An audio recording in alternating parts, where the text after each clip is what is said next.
Hey, man, you know what's great about the Switch? Man, what's that?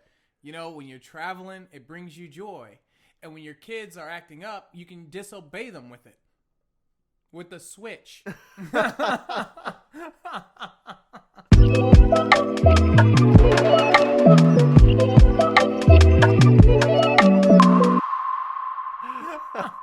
Just like my parents used to do. You ever get that quick little whack, you know? Take the joy right out of your con, you know? So that's what they named it after. Nintendo, if you're listening, seek help. Next time it's going to be the Nintendo ruler, you know? How the old nuns used to use them. The Nintendo timeout? Yeah. Actually, that's not bad. As a matter of fact, you'd almost say it's Switch time, huh? Oh. Man, well, listen. We thought, obviously, based on the title, that this week we would talk about the Switch for one primary reason. Because power reset, what is a big thing that those things usually have in common? They're Switches. Mm-hmm. Yeah. And just for that reason alone. I can't even do it, man. I can't even do it. Hey, man, I tried to keep my face straight, but you just had to mess it all up, man. Come on. Come on, Reset. What are we doing here? Man. Welcome, everybody, to another episode of Power and Reset. Power, how you doing this week? Man, you know, I'm moving and I'm grooving, and I got my Switch to keep me, entertained, so... Isn't it the greatest, man, when you got a trip, especially right around now, because we're coming up on the holiday season. I mean, we're in the holiday season, Absolutely. Let's be honest.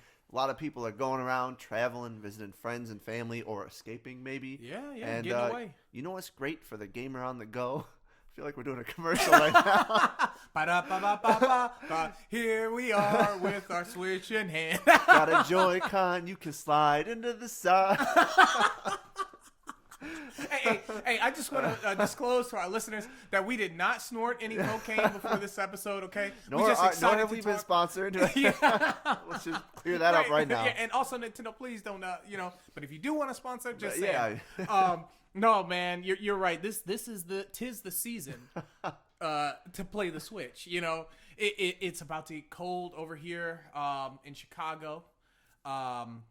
It's wintertime, so we're all going to bundle up and get with our families and friends, and we're ready to pull out that handheld and just get cozy with it. Sit on the couch, not, look at this big TV. I want to I just want to be bundled throw up. a blanket over, Yes. climb into bed even, and just be able to pop it on and game. And we just had a holiday, a lot of people traveling, with the new holiday, new year coming up, people are going to be traveling. What better, tool than your Switch? Yep. So, we got to talk about it. We got to talk about what games are available right now. It's been a long time that the Switch has been out at this point. So we finally got, I think, a decent roster. There were some games that just dropped that you and I have been playing. Yeah, I think that's going to be the highlight of this episode for sure. But I just got to say how much the coolest thing I think about the Switch is, I feel like there was a period when we were kids, right, where like portable gaming was like the thing. So, like, people of all ages, gamers of all ages, you'd see people, like, with Game Boys or, something like that, even the Nintendo DS. And then there was this weird period with the 3DS where all of a sudden it was like this kids thing again. Yeah. And, like, so kids had them, but, like, you really didn't see it outside of that. But I've been around, and I have seen people on the train with a Switch, just chilling out in cafes, Starbucks. Yes. Like, I don't know that it's that commercial level where it's like three people at a bar all like playing party games Game together. Boy Color, but yeah, right. It's not. But like people unabashedly love to just pop this thing out, and I feel like this system, especially given how hard it is to find the other systems, is everywhere right now. Absolutely, and they dropped a new version of this system that I think OLED we're going to touch. screen. Oh yeah, that OLED. It does feel like they're getting back. Nintendo is getting back to their roots. I think you're right. When the 3DS came out, I feel like they had too much Nintendog, content. It kind of had this vibe to it. This sort of association. People looked at it differently, and that's not to make to say those games are bad or that even that system was bad. It had this vibe of, oh, I would buy this for my 13-year-old. I would buy this for my 10-year-old. Whereas the Switch, I mean, I'm playing Shin Megami Tensei on this sucker. Exactly. And again, I think you could play one of those on the 3DS, but it just feels like we've got Metroid Dread. There are like games that feel dark. The new Zelda game that's come out looks dark. It reminds me of Majora's Mask. It seems like they're getting back to that good N64, GameCube, Game Boy Color, DS before 3DS. It just feels rich again. Yeah, we're getting some hits for everyone. Yeah, we've got diverse. the kids games, we've got the party games, but we've also got the games for those of us older gamers who want a hefty JRPG to dive into, or want some strategy, or some a little darker, a little moodier. Absolutely. This is one of those times where it's, I love the system. I'm having a lot of fun with it these days, specifically because of all the travel.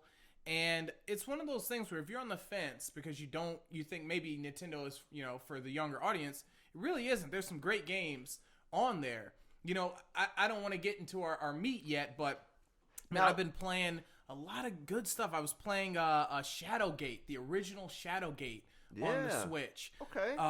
Which is incredible. It's the remaster. The first time I ever played this version was on Steam. So and I enjoyed it, but to have it on this handheld was just like so much fun, And it's a dark, what do they call light novel?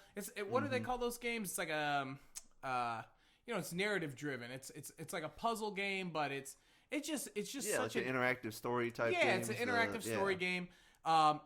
It's just so cool to have, though. Whereas even the Game Boy, the 3DS, all the other ones never had this type of game, available in the system. I think that there's a lot that you can really get into on this system, and games that like I don't know that I'd go back and play if I had to get them on a console or something. Just because there's so many things on my list that keeps growing, but like a game that I know I can play on the move, like so if I'm commuting or if I'm going to be stuck somewhere for a while, waiting on an appointment or something, I can just pop it out, play a little, and it's really hitting that niche for me. Yeah, it's awesome. I mean, all you need is power. As long as you got like an outlet somewhere, you can plug that sucker in and get to going. But one thing I realize is my battery, because I'm playing it like a fiend, will die on me in 2 hours. That is the one thing about the Switch, and I don't know with the OLED one. I don't know that I've seen with this OLED one. Does it have a better battery? I don't know. Because that is the one catch on this thing. And the thing, and I know this is a petty ass like annoyance for me, but the thing I can't stand is I have not bought an extra charging cable, so I gotta go into my dock. I gotta like unplug the thing. Yeah. I gotta like. My cables are all nicely like stored behind my like TV, so I gotta go like get the power cord out, drag it out to whenever I go somewhere. But then when I want to dock it, I gotta go back, plug it all back in, plug it in, and I'm like, I know I could just buy another power cable, but there's just something about that. I'll add one more me. thing to that bothers the hell out of me is the dock has that little latch on the back, and so you pop the latch, you plug in, seal it. But I hate it. Like, put it on the side, because every time I have to pop the damn latch, I have to like dig get through, in there, ruffle pop through. it. Yeah, it's like it does. Like it's so annoying. It is. It's annoying as hell. Like man, I just want to pop the thing in, pop it out. Pop in, pop out, plug in, plug out. Like as cool as the new OLED screen is, it hasn't like I haven't been sold on buying another Switch yet because mine works fine. Yeah. But if you told me that they had gotten rid of the latch and that they were like, and it even comes with like an extra charging cable on the go, I might get one. Oh, abso-freaking-lutely I would. Are you kidding me? I'd be right there. I'd be like, no problem, The one thing I'm kind of waiting for, and I know this has been something that's been in the rumors, everyone's kind of curious, is the 4K Switch. Oh. Right? Because is that still coming? Well, that's the thing, is there's been these, like, there's articles and there's rumors, and I'm not going to quote any sources. I'm just going to tell you what I've heard from various places. So take this as my anecdote. Go do your own research. Okay. But basically, right, everyone thought, I think there was an article that was like rumored a 4K Switch was coming. So everyone thought, oh, this new Switch is going to be the 4K Switch. Then they came out and they're like, this is the OLED Switch. Right. And everyone was like, wait, where's the 4K model? Yeah. Then everyone was like, well, maybe it's the chip shortage. Maybe they were going to do it, but they couldn't get the chip, so they went with this instead, and they're still planning it. Then there was people broke down the newer dock for the OLED Switch, and they said that it like the cable for it was 4K compatible. So a lot of people they really think that they were ready to do it, and they just they hit the supply chain issues. But I think that's kind of like, that's my hang up, is I'm like, that OLED screen sounds great, but when I do pop it into my TV, I want to get that 4K resolution. Yeah. I want to make the most of that, because that's the one thing it's missing. Absolutely. Yeah, I hope they do drop a 4K version. Honestly, this OLED version, it's great for anybody who's a newcomer who wants to switch, but I felt nothing towards that. I was like, I'm fine with my, whatever it is, 720p Switch. I mean, look, I ain't here to tout the graphics of the Switch, honestly. When I want graphics, I go with, 4K consoles, but I would love to get the most out of my TV with the Switch. I really would love to get the 4K resolution on my Zelda and all the rest of that stuff.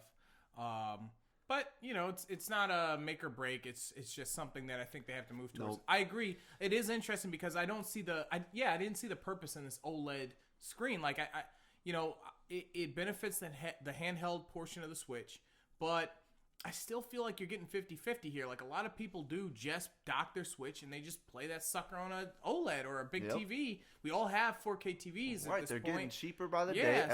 Everyone probably went out on Black Friday, got one if they didn't have one. Absolutely. Like, they're everywhere Nintendo, now. where are you at? Yeah. Hopefully, they've got a little announcement coming. Maybe this, what is it, the Nintendo Treehouse or whatever they always do. Hopefully we'll get something there, but... Yeah, and as much as I love this update, my money's already sunk because I keep having to replace my dang Joy-Con controllers because of this drift. I've replaced at least 4 Joy-Cons since I got the Switch. And each Joy-Con, I think, is $40. Yep. Unless the price is going down, it's $40. So 84 set. I mean, that is some bullshit. They have to cut this shit out. Yep. Okay? Because the PS5 controller, the Xbox One Series X controller, $60. That's it. Or 70 now. I can't recall. 60, 70. And even if it's 70, that's a rip, right? That's ridiculous for a controller, which I think it is $70, I want to say. But that's ridiculous. But you're still charging $80. $80 for the set. And that is an uncomfortable controller. It's not a great controller. Like, no matter which way I dock it, I switch it, I put in the little bracket or whatever, the handheld controller. It's just a little too small for your hands. It's too tiny. It's not comfy at all. Like, so you shouldn't charge that much for it. Yep. I just don't see it. I don't see, and I guess somebody could break it down and say, well, look, it's got all this in it. This is why it costs so much. I still think it's bullshit. Okay, because there are tons of features on those other 2 consoles on their controllers, and they still keep that price down. So I would love to see that price drop specifically because the drift issue. Right, it drifts or after if 2 you weeks. are going to make me pay $80, fix it. Like, just up the quality a little bit so that if I buy a new set, I know that I'm not going to be walking up when I put it down for the entire gameplay. It's some bullshit, man. I got to be honest, because also this is a system for adults and kids, right? So like you're not technically buying a PS5 for a little boy or a little girl or a little child. You're not buying a Xbox Series X for a little child for the most part. But the Switch you are, and the Switch Joy-Cons separate and get lost and get slammed and tossed easily. So that parents are going to have to replace these things all the time. Yep. So you're charging a surplus for this, and it's like, come on, guys, like give these kids the benefit of the doubt. Like, they're going to break these things. I don't remember them being so greedy about the Game Boy, like, or any of that other stuff. I feel like the Game Boy or the GameCube controllers, the N64 controllers, I think they were fairly priced back in the day. Well, they were, and the thing is, they were always reasonable, and if you were really on a budget, there was always a pretty decent third-party version you could get. Oh, I mean, I had knockoff, not knockoff, but like. Not Game Shark. There was like something else, some other. Yeah, Game Gear. No, Game Gear. What was it? There was the like Mad Cats. Was Mad one of Cats, them. That's Mad the Cats. One. Oh, Mad Cats. I had those PS2 controllers, the GameCube controllers, and like they were decent. Then you could get the weird ones that you'd screw your one friend with just for kicks. Whoever loses this round, you get the real shit. Mad Cats controller. Yeah. But like they're just. I don't know it. Maybe it's out there. Like, listeners, let us know if you found like a really great alternative. Yeah. But because I've heard of one that's bigger, that's comfortable for your hands, except it doesn't have the rumble. It misses a couple of the other features. They gotta figure it out. And it's like that's the thing is there's not a good like third party alternative. You either you get it or you're screwed. Exactly. There is no third party for those Joy-Cons, and that sucks. The positive, the Joy-Cons come in all those beautiful colors, which are great. Very but true. Again, and the last thing about the Joy-Cons, which can't be held but sucks, when you break a Joy-Con, let's say you break one, you either broke the right or the left. You can't just get another right. If you had like an extra right Joy-Con from the last set that drifted and broke on you, you're screwed. I can't flip it and pop it on. Like, it'd be different if I could somehow twist it around and use it on the left side. No, you need a Joy-Con specifically for the left. Yeah. So then you're running around GameStops trying to find, do you have a left red Joy-Con to match my set? No, but we got that bright yellow. I don't want that one. Yep. And so what you end up doing is you can't find the left or right one that you want, so you have to buy another set for $80. I've done it twice. It drives me freaking nuts, man. It drives me nuts. The Pro controllers, fairly priced, I think. Yeah. I would say reasonably priced. The GameCube controller remakes, the N64 game controller remakes that work with Switch, fairly priced. Whatever, fairly priced. Right. I think some people say more expensive than they have to be because they're remakes of old controllers, which, yeah, sure. But I get it. Like, okay, but this is like a thing I need to use the system. Right. It has to be fairly priced. Critical. Yeah, it has to be fairly priced, and I think it's a little bit much. Yeah, Joy-Cons suck. To me, they have not done anything in the past X amount of years the system's been out to improve that controller. And yet, they're making money hand over fist. These geniuses, because kids are breaking them, kids are losing them. They're getting drift to the point where people want bag right now. Okay, groping the sack of money. They're just give us more. Funnel it in. More. Oh, did your controller drift? Buy another one, sucker. Doing everything they can. I'm going to tell you one other thing about this stupid controller, because now so at one point, I kid you not, mine started acting all goofy or whatever. I didn't even think it was the drift this time. It was like a button wasn't working. So I was like, you know what? I'm pretty tech savvy. I have fixed a PlayStation controller. Many. From PS2 all the way to PS4. I popped them apart, put them together. The little, what do they call it? The Bluetooth sensor, I've adjusted that, taken that out, all of that stuff I put in there. The lights, the LEDs, no problem. Just to get the Switch opened up, the Joy-Con opened up, you need like this tiny little star screw, the special tool, and then if you're not careful enough, you strip it and you're just done. That's it. Then when you get it open, it's just, it looks like nonsense in there. Like some good spaghetti, God. And you're like, wait, what? How do I do this? Like, how am I supposed to? There's just no way, man. It's such an unfriendly controller, and it's called a Joy-Con, So kudos to Nintendo for that, but because you think it brings you joy, but it's been a con all along. Yeah, that's great. Absolutely. Oh man, absolutely. But all right, we've griped about it, and there's some goofiness about the Switch, but God, is it fun? Mm-hmm. And I just want to talk about a couple of the fun games and stuff before we get into like the real heart of it. We both got a game we've been playing lately, but like there's a couple, because the thing I love about this game is you've got your main party, like Nintendo party games, or like single games. Like you've got, there's Super Smash Bros. Man, it comes up every time. We throw a party, it's there. People are playing it. Yes. It's fun. It's universal. It's awesome. You've got, your classic like Mario Kart, Mario Party, which, man, I've loved Mario Party for the entirety of the series. Yeah. They did me a little dirty with this first Mario Party. Dirty, 4 maps, smattering of mini games, and it was fun, but come on, like the maps kind of suck compared to like how epic they used to be. Absolutely. You had like in Mario Party 4, my favorite, you could gamble the lottery, and if you like won the scratch off, you got 100 coins. For sure. They used to do some awesome stuff. So I haven't picked up Superstars yet. I have high hopes for it.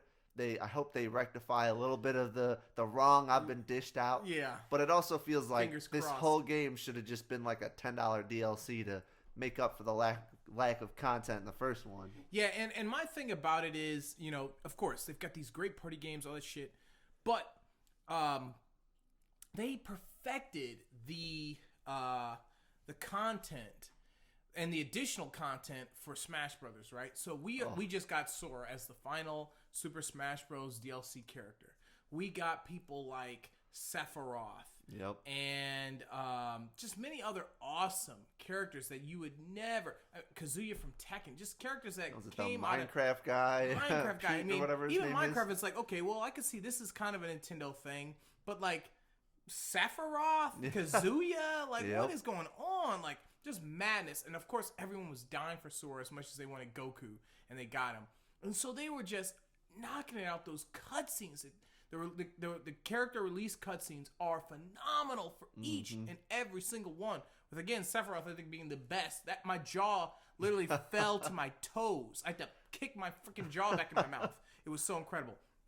But you know they did a great job with that. Whether you like the characters or not, just awesome. And the season pass, valuable, very rewarding. I had a buddy who purchased it, didn't even know, had all these characters. Like, holy crap, I can't believe this. And this is, which is like unheard of. But these other games, man, like I've had Mario Kart since the conception, and they just let it kind of go. Has anything come out for that? Nothing. So. It's like, guys, like, come on, like. Give us some maps. Give us some Goku in that one. You know, give us some silly like this. You can treat every single IP as you treated Smash Bros. Because those are all your Nintendo games. Like, just keep it going. I'm willing to pay for more maps in Mario Kart or more maps in Mario Party. I shouldn't have to. Yeah, they really because don't do. Yeah. Mm-hmm. They're just they don't do much in the way of DLC except for Smash Bros. So many games, it just kind of comes out and that's it. And here's the thing about it too. The last point about it, you know, Smash Bros. Dropped. And even before the DLC, they had a ridiculous amount of characters. Because they just rolled out an Ultimate. So we already start with Cloud, Strife in our part. Like all these characters that were DLCs for that game are already in this one. Plus every other DLC character from any of the Smash Bros. So the roster was huge. That was one game I bought from day one. And I've said this to everyone. It is my favorite Smash Bros. Of all time. And that's huge. Because after Melee, I never thought they beat it. The last two, Brawl and Ultimate, was whatever. I don't really care. But this one, from day one, best Super Smash Bros. Games. I was like, this is incredible. And they kept adding more. Every other game, though, Mario Kart, Mario Party, even to an extent for me personally, the new Zelda, you know, I felt like there was just a piece that was missing that I would have wanted in there, specifically with like Mario. I did buy Mario Party, that newest, the not the newest one, but the one before. Yep. I bought that day one, and I hated it because I had no maps, nothing. Mario Kart, I loved when people came by, but other than that, there wasn't much there to do by myself. Like there were so many things that I kind of wanted from those games that they could have added. You know, those were the games I needed you to give me DLC. Like Smash Bros, I'm grateful, but like these other games were games I hoped I would have wished Nintendo would have given me more on. So I hope they learned from this experience with Super Smash Bros. That's just been phenomenal. Like I don't know another game that's added content as lucrative and rewarding as that game specifically. But yeah, I just because you got the bones for every single one of those games. Mario Party, all those games, the bones are there, structure is there. Just keep the content coming. They just kind of they put it out there and they're like, on to the next one. Give us your money and we're doing other stuff with it. But the saving grace for the Switch is that is not where it ends because they do some awesome ports and some awesome indie games. Mm-hmm. Like, for example, some of the great ports, Stardew Valley, which I think I played first on PC, but having it on the Switch, again, just kind of being able to, like, pop it in, do a little farming, great time killer, awesome game. Speaking of, there's a new game coming out from the developer of Stardew Valley, so something to look forward to. For sure. But another one that kickstarted a whole replay was Dark Souls. And I think Power, you kind of joined this with me. I did. On a whim, I was like, wait a minute, the original Dark Souls can be bought on Switch? Yeah. I think we ended up picking it up. We, did a mad replay of Dark Souls. We did. Joined, did the Soul Summon, did a little bit of co-op, and that led us to Dark Souls 2, to Dark Souls 3, getting ready for that Elden Ring. Yes. And like just being able, again, like a game that I would love to replay, but being able to just take it with me, pop it in and play a little bit. Absolutely. Credit to the Switch. I could not believe that they put Dark Souls on there, and I didn't expect to have a lot of fun with it, and I did. And again, Joy-Cons not being the most comfortable you can play with other controllers, I played with the Joy-Cons, and I still was able to play it. I was able to get through it. That's a game that's difficult, man. Unless you need the grace of that controller to you gotta have allow that you to speed of those buttons. Yeah, with that said, when I moved on to Dark Souls 2, I hopped right out of that Switch. I went right back to console. Yep. But you know what? It was still so great to have that Dark Souls in bed. And I'm playing Dark Souls in my bed, looking at this screen like, how is this possible? Stardew Valley, I love that game. I've been playing that too. Another really good one, similar, Golf Story. I mean, Golf Story is just an awesome indie game. You play on there it's about golf. I've never, ever liked a golf game. And I want credit to the developers who made that game. It's an incredible game. But also credit to the Switch, because if it was not on Switch, I would have never, ever played it. I don't think I would have picked it up. And it's got a great little, like, kind of story vibe to it. Like, it's, like, weirdly sort of, like, off-brand dark humor in like a weird way, but also Earthboundy almost. Yeah. Like goofy characters. You go from like realm to realm in this golf. It's it's just goofy. It feels very anime in that way. Yeah. But and then there's another one that has just come to Switch that I finally have to beat because I've started up, but I haven't gotten there, and I know you're gonna want me to do this. Is Undertale? Oh yes. Which we've talked about before.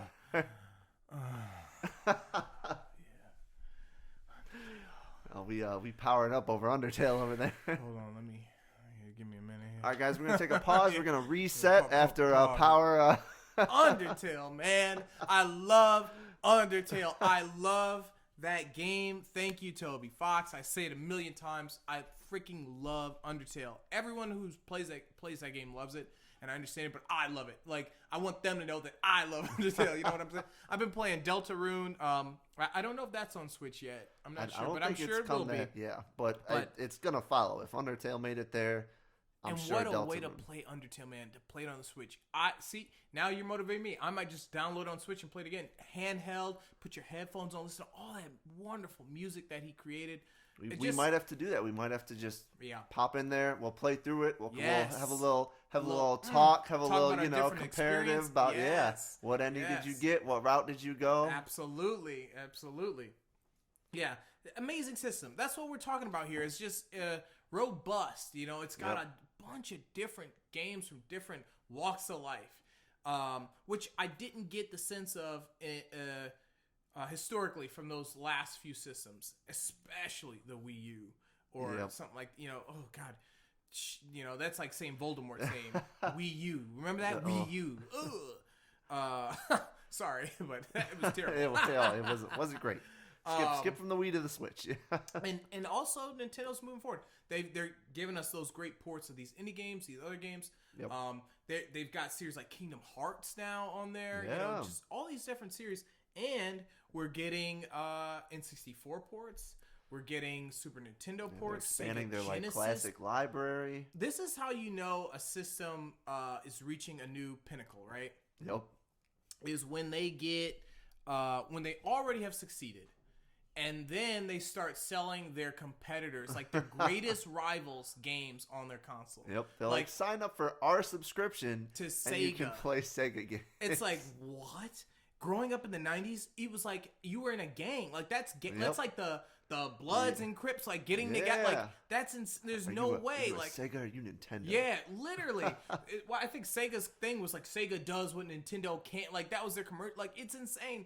And now you are such a champion that you're like, yeah, and here's your Sega too if you want it. Like. And they put it out there like a pit and say like, this is free for you. It's not around anymore, so we'll hook you go. up. Enjoy Sonic the Hedgehog. Oh, right? Such a savage move. I love it.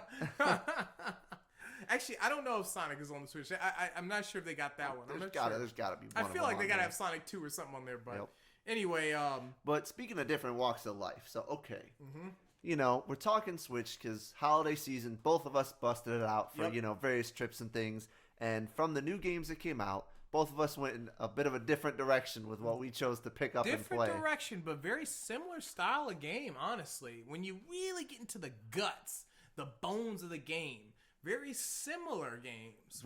Weirdly so. Yeah. Completely different, but very similar. Yes. You went with a certain new... what's that series called? Pocket Monsters or something Listen, like that? Power... I gotta catch them all. That's right. To continue Don't tell your doctor that. Continue my Pokemon addiction, and I've been watching these things called Nuzlocks. It's like a huge trend with a bunch of YouTubers and Twitch streamers, and it's like these old Pokemon games with these self-imposed rules. Like weirdly addictive, some really cool stuff. You could check it out there. Yeah. But that got me back into Pokemon just in time for Brilliant Diamond and Shining Pearl to come out. Brilliant Diamond. Brilliant. One of my favorite games from the series outside of I think those older generations, and so I had to pick it up. I went with Diamond this time because I played Pearl back in the original DS launch. So this time I'm going Brilliant Diamond. Meanwhile, Power, you I had to go all the way this time. Okay, I just played through Shimigami Tensei Nocturne. Okay. Which is the third in the series. I still haven't played the fourth one because it's on that 3DS. I never, got the chance. But this time, I hopped right into it. Shimigami Tensei 5, no subtitle. Okay, no subtitle. They said, forget Nocturne, forget A Strange Journey or whatever it's called. This is 5. Okay. We back on the main line. Yeah, back on the main line. This is no San Andreas. This is GTA 5. Yes. And it's awesome. I also have to catch them all, okay? We got instead of Pokemon, we got demons, all right? And the demons are cool, man. Like they're cool like Pokemon. You ain't gonna get no Squirtle, but you might get like a giant tentacle penis looking thing that can spew all sorts of you know what I mean? But it's similar. Yeah. And you're training your demons. They fight for you. Only difference is the demons can talk a little bit too. They all got personalities. Not that the Pokemon don't, but these demons will say stuff to you. And that's the weird thing about the Pokemon universe, which is in Shinigami Tensei, you can talk to these demons. In Pokemon, they're just these like creatures until you like read some of the lore, and this shit goes dark real quick. But I'll get back to that. I digress. I don't mean to interrupt you. Oh yeah. No, it's awesome. And just like in Pokemon, where you enslave these creatures by throwing balls at them, in this one you enslave these creatures by talking to them. Oh, the old charm effect. The old charming way. Yeah, you got to negotiate. You got to, make sure you say the right things to them. A guy might come up to you like, hey, what do you do? And you're like, I'm a school student. And they'll be like, well, why ain't you in school? And they'll start killing you again. You got to make sure you have the right answers. And then once you got the right answers, man, you better have some dough. Because in this one, you're employing them, basically. It's like, they're going to tell you, look, these are the benefits I expect from you. $5,000, 3 life stones, and a Zeodyne gem. Like, give me all of that, and I got you, So I'm well stocked, okay? Because I'm employing any demon that comes my way, all right? See, in Shin Megami Tensei, you need the money to get the demons. In Pokemon, you need the money to battle with them, because if you lose, apparently you are just obligated to throw your wallet at the victor. Man, you beat me. Here's $2,000. Yeah, in the old games, what it'd be is they beat you so bad you fell unconscious, and they walk over to you and pull your wallet out your pocket. What do we got empty here? That stuff. They be dumping them coins. That's it. Then they throw the wallet back on you. Yeah, but it is similar in that way, man. It really is like. You have to compile a team of elements. And just like in Pokemon, fire beats leaf, water beats fire, lightning beats. All of that stuff is still in this series of Shin Megami Tensei. They probably have all the same elements. They've got light, dark, wind, fire, water, no earth though. But very similar elements, and you have to compile this team. You're a strategist, really, as you the player are a strategist, and you have to have a robust team so that you can switch in and out these players. The way I see it, actually, I was playing through this game, and I had an epiphany. I was like, man, Pokemon's very similar. This game even more so because your bench is huge, but you're a coach. Essentially, these games are like you're a coach. You're a trainer in Pokemon. Kind of like, all right, what is the best strategy? How can I put together the best team to get what I need done? You're a coach that's like also in the battle. So your main protagonist is you. You basically get to customize whatever that protagonist has. Any moves you want or find in the game, which are hundreds upon hundreds of moves. So in Pokemon, that'd be like if your trainer, your trainer guy got into battle with your Pokemon, and it could be like, I have Flamethrower, I have Water Gun, I have this. You can put whatever moves you want them, and then you also have to put their attributes. So what are they weak to? What are they strong to? And you have to select that. You have to have certain items. So it's very similar, but at the same time, it's like, okay, so like this is my A squad, my starters. Mm-hmm. But I always have to have a deep bench because in those boss battles in this game, your starters are going out at some point. You're going to lose 2 of your starters in every boss fight at some point. One of them's catching a weakness and just being eradicated. Or somebody's getting an instant Mudon or Hama skill and they're out of there, And so you have to have a deep bench, and you're like, all right, you get in there, okay, toss this item, you rest. Now you're doing so many different things. It's like you're coaching this epic battle to beat these hard bosses. And I was like, yeah, that's really what this game is. I used to think it was more like chess, but it's really more like, yeah, you're coaching a team, like. Yeah, trying to make the most of it. Yeah. And there's a lot of overlap because, I mean, kind of like there's always a story, but kind of the general, like, plot of Pokemon is always really just put together your team to go up against these, these gym battles, these gym bosses, knowing you're going to be facing like a certain strategy, certain like type, and like how can I perfectly put together my team to hit those weaknesses. Only thing is in Pokemon's gotten a rap for a long time now that it's getting a little too easy.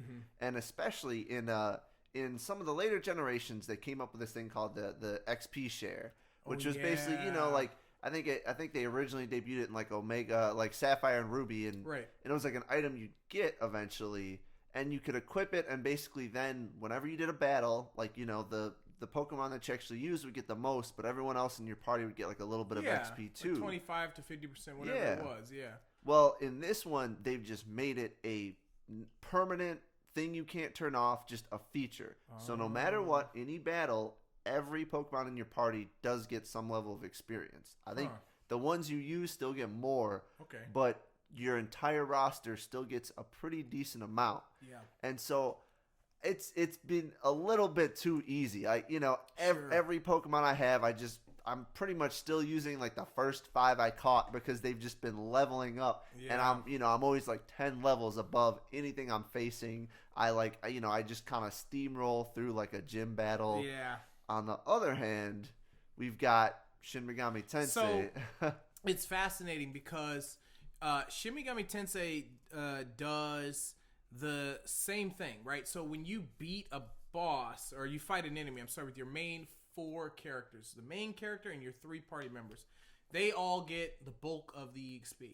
But also your roster, which starts off, I think it's like 4 additional demons, maybe. I don't even know if it's 4, but it's like 4. And as you level up and basically assign these, they call them glory points. As you assign those, you gain the ability to hold more and more demons. So to the point where I think I can hold like something like 16 demons at the same time. All right. So my bench is deep. I have a full team. But they all get experience too. So, they get a little bit at first, and then again, you can spend glory to upgrade yourself so that they get more. But in this game, there's a reason why they do that. A, it's hard. The game is hard. But 2, unlike Pokemon, you usually fight 1-on-1, or in the later games you do 2-on-2 maybe. In this game, it can be up to something like 6 enemies, I want to say, at a time. So, and your maximum capacity is 4. You can never have more than that, but enemies can go over 4. And so, so you need to have everyone on that level because they are not under leveled. Most of the time, you're the one who's like fighting an uphill battle, and you've got to exploit every and any weakness that you can. So you've got a pincer, which, you've got a pierce. So you've got to be able to have moves that do less damage, but they don't get affected by strength. So like you might hit somebody who repels physical, but you've got this one move that just says, forget that, and goes through, hits them. It doesn't do a lot, but you've got to have it to do that finishing blow sometimes, or hit that critical. And so it's really important that they have that trait. So even with it, you're still struggling in this one. So it's actually fascinating how it's opposite in that way. But man, the thing I like about this series, Shin Megami Tensei 5, there's so many ways to power up. You're so engaged in the leveling process. So whereas in Pokemon, for the most part, you battle, your EXP gauge goes up, you level up, and at most, all your stats for whatever Pokemon levels up goes up, all of them, a little bit, and then you get to pick like a new move occasionally. It's like Flamethrower appears, and you're like, do I pick that? Do or not? Maybe I don't need it, and you decide that, boom. Maybe you might find like a candy or something that increases your level, or like a stat. You might find an item that's like, this increases a Pokemon's, physical power or something, something like that. And Shin Megami Tensei 5, they do have those 3 methods. There's like items that completely give a demon or the main character enough EXP to level on the next fight. There's items that will boost any specific stat. There's items that increase like their affinity with things. So like if it's a fire demon and you're like, man, this guy's really good with fire and I want to be even better, you use an item and his Agi becomes Agi +1. And it can go all the way to 10. So he can be Agi-Dine +10. And it's like, that's the difference between like basically Agi and Agi-Dine. But now you've got like Agi-Dine and Agi-Dine +10. So it's just ridiculous. So there's ways to do that.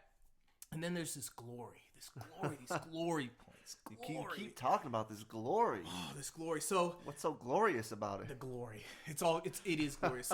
So in this game, there are these upgrades, and they coined the term miracle for them. So there's miracles, and these miracles do many things. There's 4 pillars of miracles. There's like one that basically is for your demons. So this is kind of like the thing where it's like, all right, now you can hold more demons. Your demons get more EXP as they level. Every time they level, they get an additional stat point. There's another pillar that's for this thing called the Magatsushi gauge. And the Magatsushi gauge basically is like, allows you to use your ultimate moves. So demons have ultimate moves. Your character has like ultimate moves, and they are game changers. Like these are the moves that you're like, in battle, when you find bosses, these are like, you're looking at that meter slowly build, and you're like, God, please hurry up. And then you get that ultimate move, and it can change the whole battle for you. Because if you didn't have that, you'd be dead every single battle. Like, there's no way you're beating anyone without that Magatsushi gauge. You need that sucker. So it's that pillar basically allows you to like increase the speed of the gauge. Increase how much the gauge decreases as you use those moves. Change the parameters to which cause that gauge to go up. So maybe when a demon dies, the gauge goes up, and so that's like something you're like, oh shit, my demons are always getting killed. That will help me because when they die, it'll go up, and I'll get closer to getting the ability to getting to that point where I can use that super ability to destroy that boss. Right. There's another pillar that basically is for the main character. So increasing all of your affinity with light, dark, fire, all that stuff. So like you can personally say, all right, I'm going to focus. My main character is going to focus on physical attacks. And so because I know that, I'm going to put every single piece of these glory points into that to make it so his physical gets like a +10. And when I hit, it's going to be, But then, you can't, everything costs a lot of glory. So, and like I said, the rating goes from like 1, I think, to either 9 or 10. Mm-hmm. And so, for example, if you were to do, let's say, physical again, you've got, let's say you've got 100 glory. Well, the first upgrade is going to cost you 40 glory. The next one's going to cost you 60.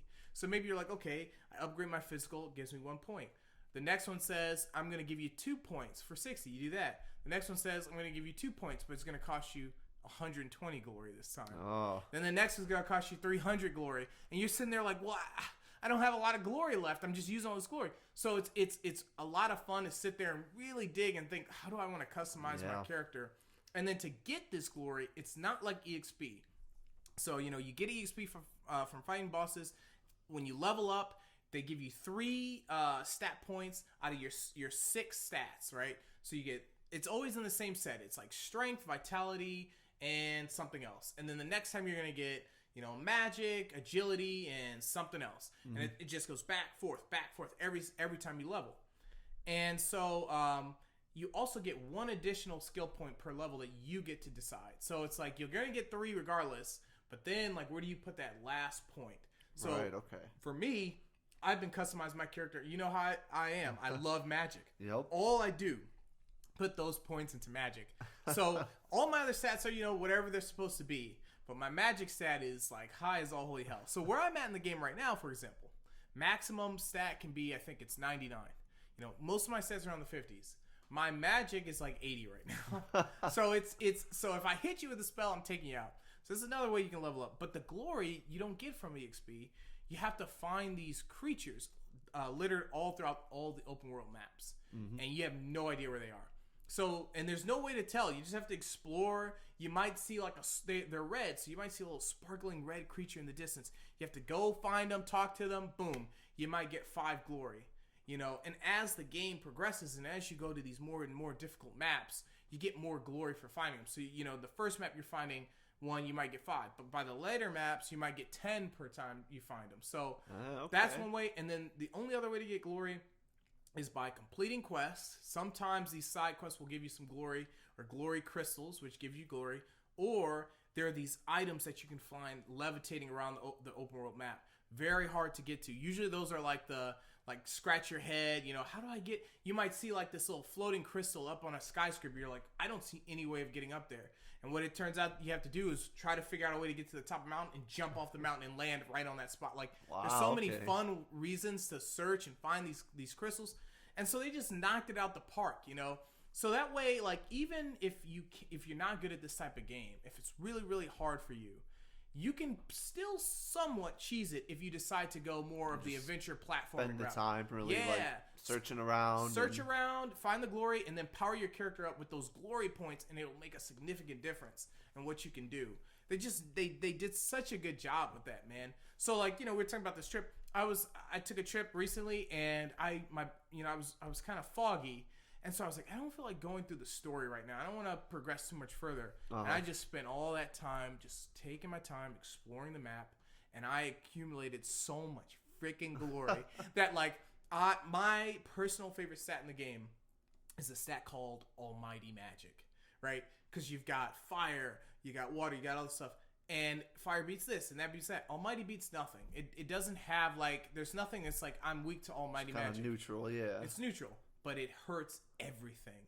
And it does so much more damage, you know, than anything else. So, like, at my point, I've got, like, Almighty +9, and, like, all of my main character skills are Almighty skills. So it's just, you know, but it's like I crafted that character. I made the character that way. And it's a lot of fun when you're playing it, especially when you're fighting these annoying, tough boss battles, man.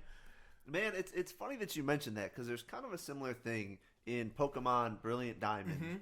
It was in the original, they brought it back, and it's this kind of similar. It's like, you know, if you don't really want to, like, progress to the story, like, you're not really feeling like, you know, going like fighting Team Galactic and, like, you know, beating, like, you can at any point, like, after you got to play a little into it, a couple hours, you get this thing called an Explorer Kit, and at any point you just, like, hit this button and it warps you to what's called the Grand Underground.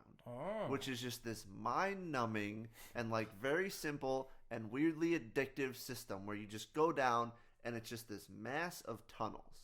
And it's like, there's no random encounters in here. There's just these little points on the wall. And if you run around and you, like, ping it and you find these points on the wall, you can go up and you can dig on the wall. And then it's like this little mini game where it's basically this, like, grid.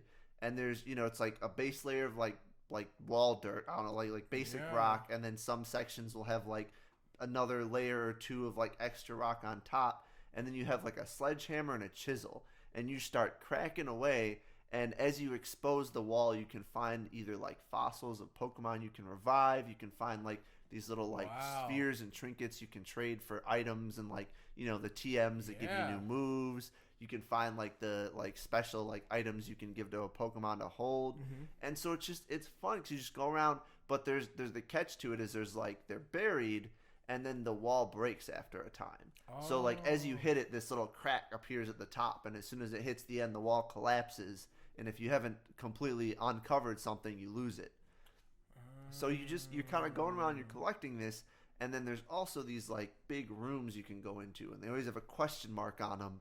And then when you go in, it's some random kind of biome, and there's typically, like, Pokemon that can be potentially rare in there. And see, when I'm playing this game, like, I like to actually try and catch them all. And, like, you know, like, I'm not perfectionist about it, because there's the ones you have to, like, trade for, and there's, like, the, you know, then you'd have to trade another version. I never go that far, But like I love seeing my like boxes in the computer, my boxes of Pokemon just like start to fill up with all of them, and like me being like, which ones am I gonna use?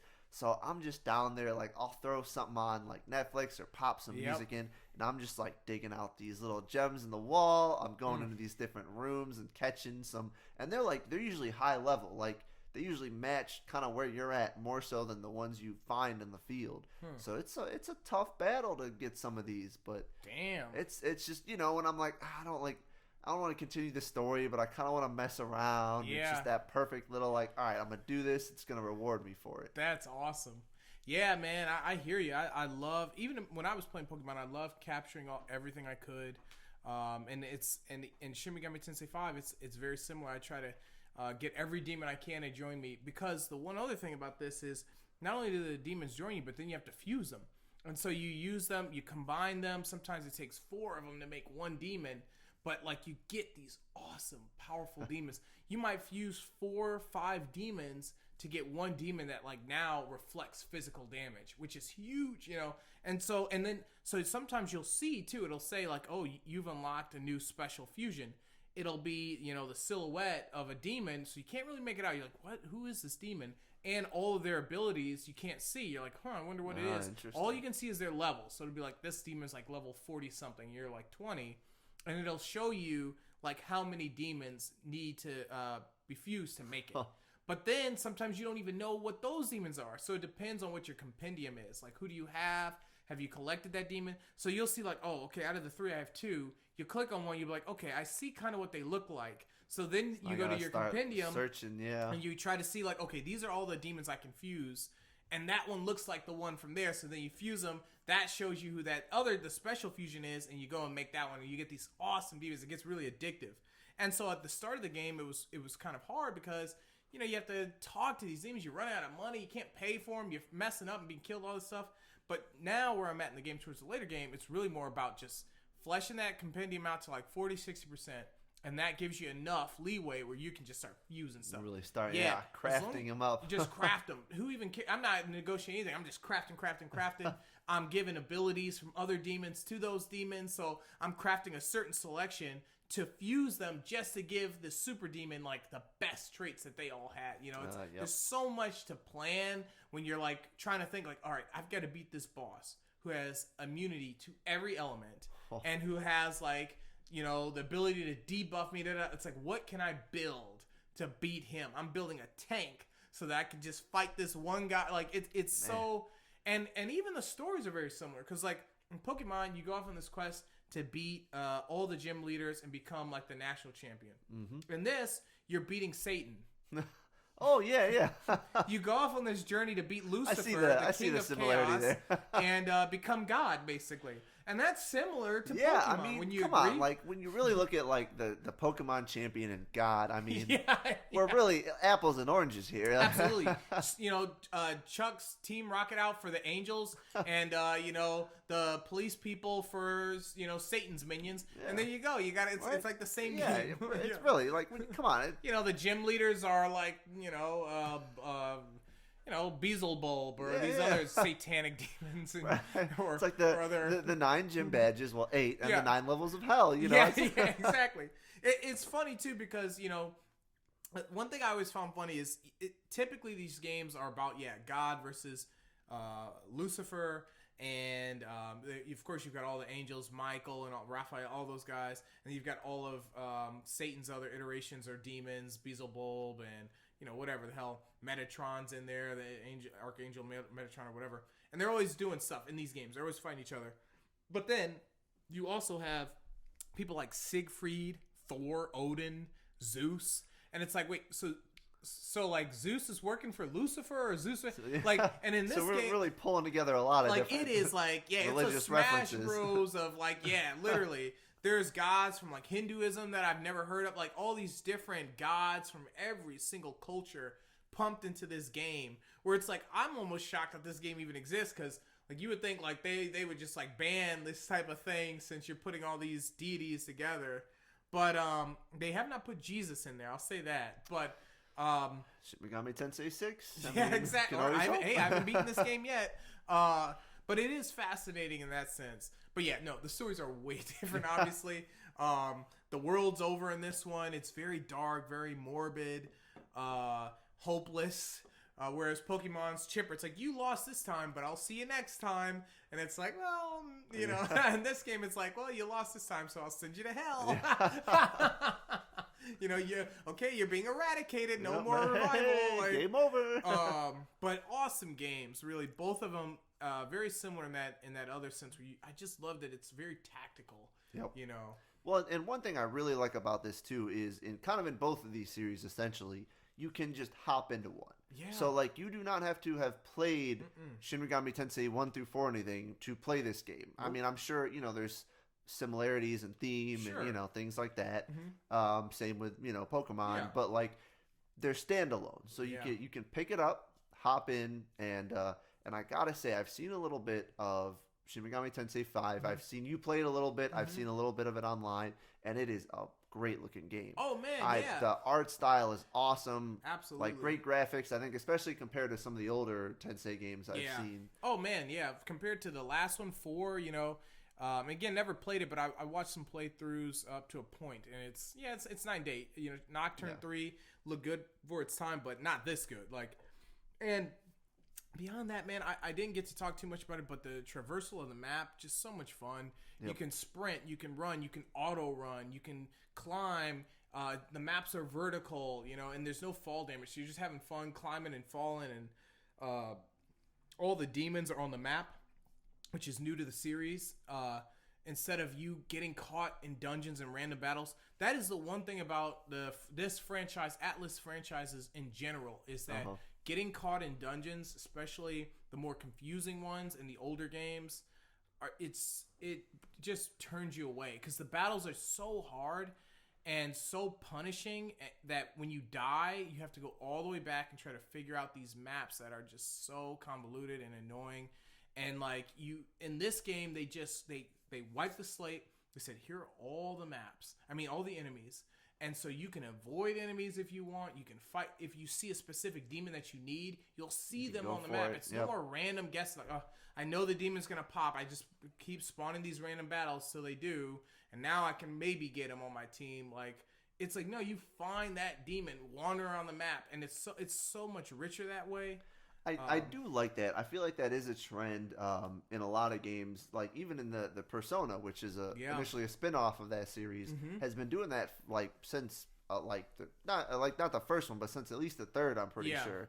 And then even in the Pokemon series, they did it with some of their more recent ones. Not this remake. I think they were trying to stay more true to form. Right. But with the Let's Go series, which was like a remake of like Yellow in a way, everything was on the map. In the Sword and Shield, I think they were all on the map for you to see.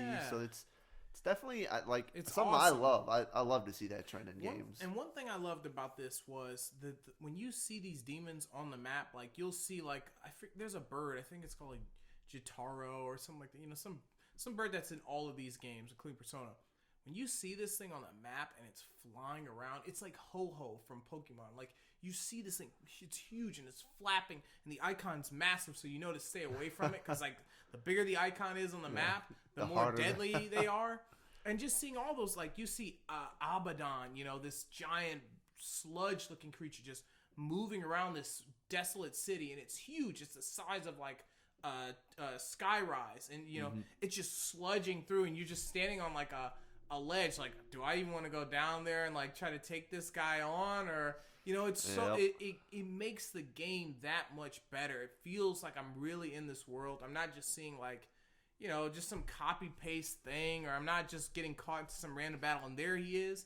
I get to see it, and so I love that they did that. Awesome, yeah.